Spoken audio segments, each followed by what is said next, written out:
Este vídeo é para vocês, guerreiros do vestibular, que eu vou continuar falando de Terra Sonâmbula. Aqui é o Alex. Aqui é a Miki, eu sou a Carol Robin. O meu nome é Vanessa. Do canal Marca Páginas. Do canal Marca Páginas. Do canal Marca Páginas. Canal Marca Páginas.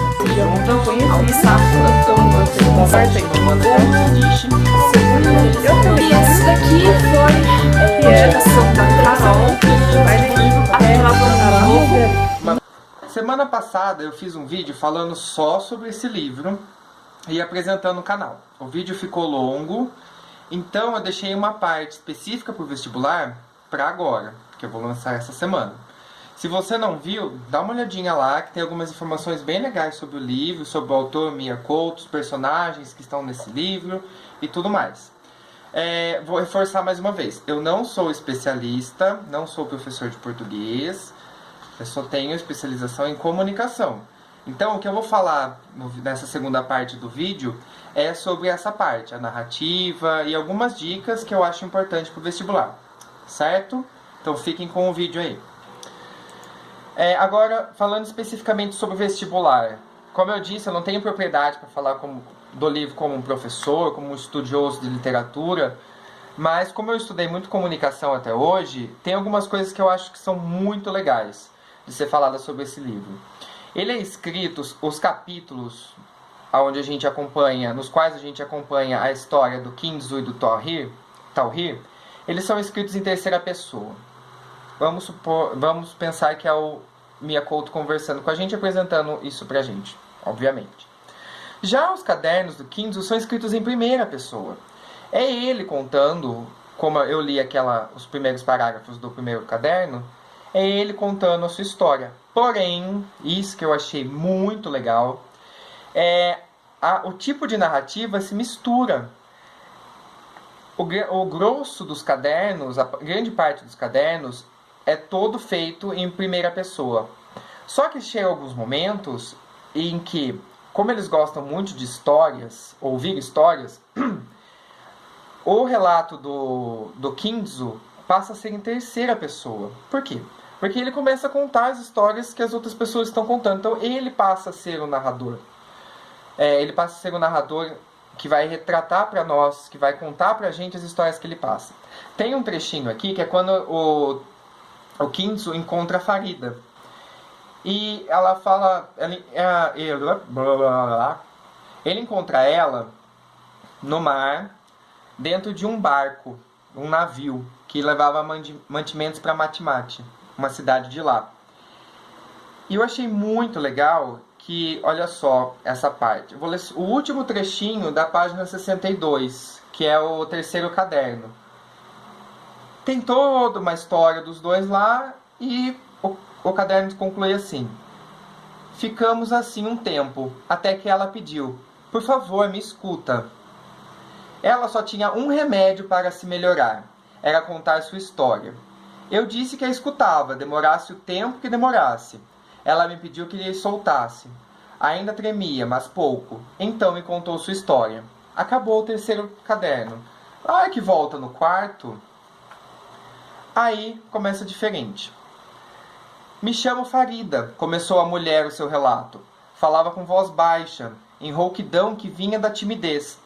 Conservei-me afastado, de olhos no chão.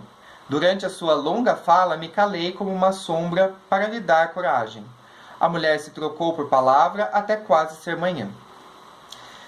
Então, você percebe que aqui não é mais ele, não é a primeira pessoa que está aqui. Você percebe, agora, é como se... eu estou enrolando. É como se a gente tivesse... O Mia Couto está aqui contando pra gente do Muidinga e do Kinzo. Aí está aqui o Mia Couto está aqui contando pra gente do Muidinga e do Tauhir. E do lado está o Kinzo contando a história dele pra gente. De repente, o Kinzo meio que assume a postura do Mia Couto e começa a contar a história dos outros. As histórias que são contadas para ele. E eu achei isso muito legal. Ele transita entre primeira e terceira pessoa, de um parágrafo para o outro, de um caderno para o outro. E você não se perde. Garanto para vocês que você não se perde. Comentários. Isso é uma dica que eu dou para o vestibular. eu tive a curiosidade de pesquisar, como que isso caiu na Unicamp. E caiu uma única questão na prova QIF de 2016, a prova foi feita em 2015, né, para o vestibular 2016, que é a questão 90.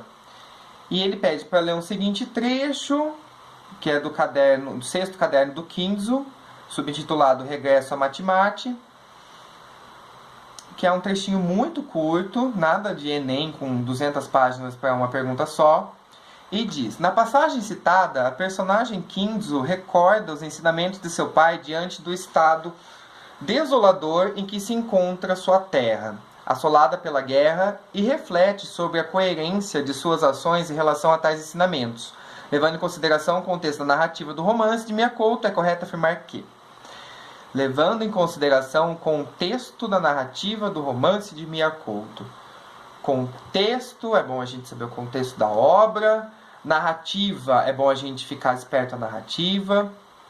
E, obviamente, ler o livro inteiro para saber do que está falando, do que se trata, que é bem legal. Um outro adendo, aqui na página da ficha catalográfica, a editora diz: a editora manteve a grafia vigente em Moçambique, observando as regras do Acordo Ortográfico da Língua Portuguesa de 1990. Porque aqui tem vários neologismos, criação de palavras novas, né, para quem não sabe, e tem muito vocabulário de Moçambique.